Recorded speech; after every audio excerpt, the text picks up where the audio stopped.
Bonsoir, nous sommes le, le 2, depuis quelques secondes, nous sommes le 2 décembre 2014. Ça nous rappelle le coup d'État de Napoléon III, qui est, oui, le président de la République, qui allait devenir Napoléon III peu après. Et je veux revenir sur cette question du choix. Je crois que,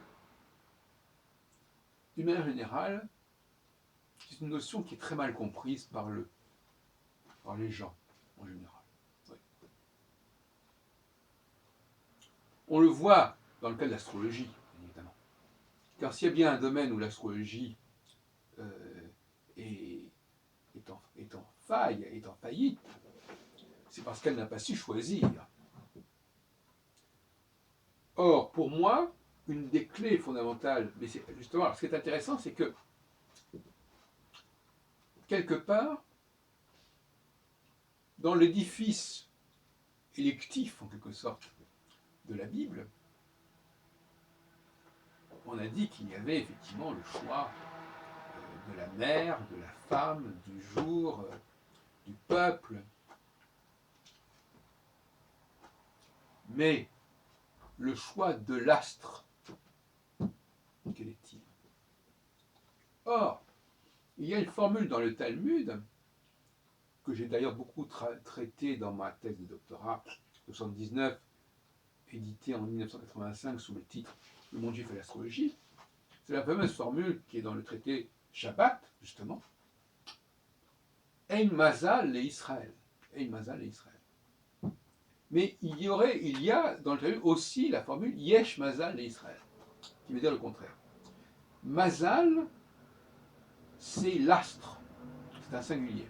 Ce n'est pas un pluriel, Mazal. C'est important. Parce que dans la notion de choix, on passe toujours du pluriel au singulier. Un seul Dieu aussi. Et la question, là, dans ce cas de Dieu, c'est plutôt l'homme qui choisit entre les dieux. Enfin, bon. Mais le débat talmudique n'est pas sans importance. Est-ce que Israël a ou n'a pas un mazal? Et rappelons que l'expression mazal tov veut dire bonne chance et est employée dans les mariages, notamment juifs. Mazal, y a-t-il ou n'y a-t-il pas un mazal pour Israël? Est-ce que le choix du mazal, est-ce que le choix de l'astre a été fait ou n'a pas été fait? C'est une question fondamentale. Et elle est fondamentale, notamment au regard de l'astrologie. Car ne pas comprendre que l'astrologie ne peut fonctionner qu'autour d'un choix, d'un mazal, d'un seul et unique mazal, c'est commettre un énorme contresens, que la plupart des astrologues ont commis déjà depuis belle lurette, depuis plus de 2000 ans. Déjà chez Ptolémée, la notion de choix du mazal est totalement exclue. Alors les astrologues répondent en disant « mais nous choisissons le mazal d'après le thème natal ». Non, il n'y a pas... Alors, la notion de dominante qu'on trouve en astrologie. Non. Bien sûr que quelque part, on pourrait dire ça, on pourrait dire que l'astrologue choisit l'astre qui va dominer, qui va être le fer de lance du thème astral. Mais le problème n'est pas là. On voit bien qu'en astrologie mondiale, tous ceux qui se sont occupés d'astrologie mondiale, comme André Barbeau, ont été totalement incapables de mettre en avant un astre. Ils en mettent deux, ils en mettent plusieurs, ils les combinent tous ensemble, ils en font un bouquet, ils en font une espèce de soupe, peu importe. Mais ils ne s'en tiennent pas à un seul astre et à un seul cycle, avec une seule planète, que l'on peut combiner, d'ailleurs qu'on peut subdiviser, bien entendu, mais c'est un autre problème. Donc, il y a là une difficulté qui est au cœur du débat entre science et technique. Car un faux débat concernant l'astrologie, c'est la dimension scientifique de l'astrologie. L'astrologie n'est pas une science. plus exactement, elle émane de la science, mais elle est avant tout une création, une structuration, une élection, c'est-à-dire quelque chose qui a été pris, qui a été extrait des données scientifiques, des données de la matière, mais qui n'a absolument pas à avoir un rapport exhaustif à la matière. Ce processus d'exhaustivité que beaucoup d'astrologues mettent en avant est une aberration totale, qui est liée à une forme de scientisme qu'on trouve chez Jean-Pierre Nicolas, par exemple, avec son RET, où il intègre 10 planètes, chacune ayant sa fonction, et où il met le Soleil en même temps que dans le même groupe R que le Mercure et Vénus, qui est aussi une bizarrerie extraordinaire. Bon, ça, en tout cas, elle est bizarrerie, non, peut-être pas pour l'époque, mais même à l'époque, on ne pouvait pas mettre n'importe quoi avec n'importe quoi. Donc, j'ai voulu rétablir, et ça a été ma contribution principale à l'astrologie, j'ai voulu rétablir cette idée d'un astre central, d'un astre unique auquel l'astrologie devrait s'en tenir, et qui est Saturne. Saturne qui, comme par hasard, porte le nom dans l'astrologie hébraïque médiévale de Shabtai. Shabtai qui est évidemment à rapprocher de Shabbat, qui est le jour qui a été choisi. Comme Saturday, jour de Saturne. Samedi, c'est une déformation de Saturne en fait. SA, ça vient pour Saturne. Sabado, en espagnol, veut dire aussi le jour du samedi, mais c'est aussi le jour de Saturne. Donc, il y a là un débat très intéressant parce que il implique aussi de mieux comprendre le processus de création. Créer, c'est choisir, c'est trier. Porter un jugement, a trial, en anglais, porter un jugement, c'est décider de qui a raison, de ce qui est bon, par opposition à ce qui ne serait pas. Il faut constamment trancher, il faut constamment choisir, il faut constamment décider. Et de décider à l'idée de tomber. Aléa jacta est, les dés en sont jetés.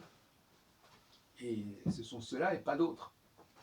Et d'ailleurs, Einstein disait, Dieu ne joue pas avec les dés. Mais si, il joue avec les dés, justement.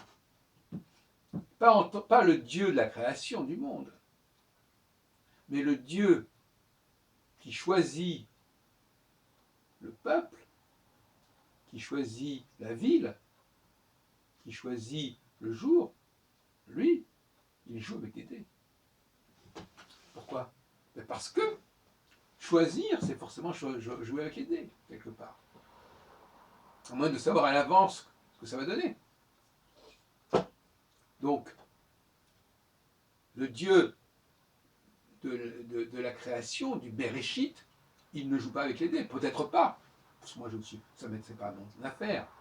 Mais en revanche, le Dieu qui dialogue avec les hommes, qui organise, qui intervient dans la société humaine, lui, il joue avec les dés parce que il choisit, il élit, il tire au sort, à la limite. Pourquoi il ne tirerait pas au sort? C'est une façon de choisir, d'élire. Il est possible que les Juifs aient été tirés au sort. Ça n'a rien d'absolument absurde. Donc,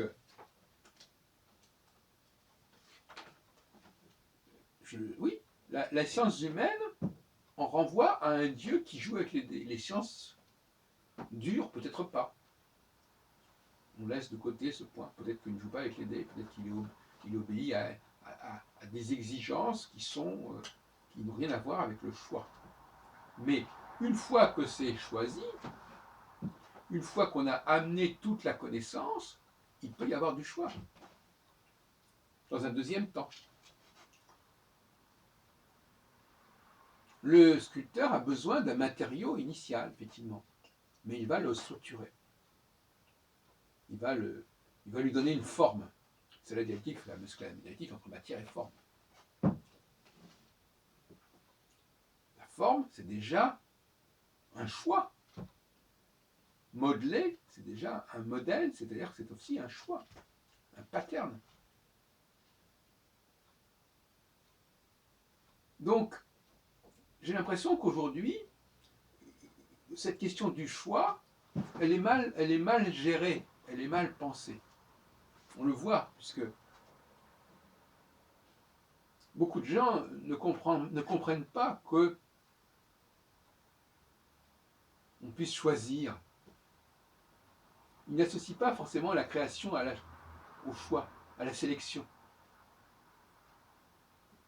Ils voient plutôt quelque chose qui émerge comme ça, qui s'impose de lui-même, et non pas qui est choisi. Ce sont des idées totalement différentes de la création.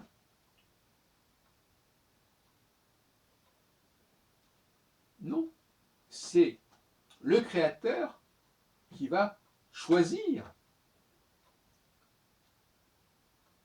ce qui va être important, ce qui va être déterminant. Ce n'est pas l'objet lui-même qui s'impose au créateur, comme certains voudraient le faire croire.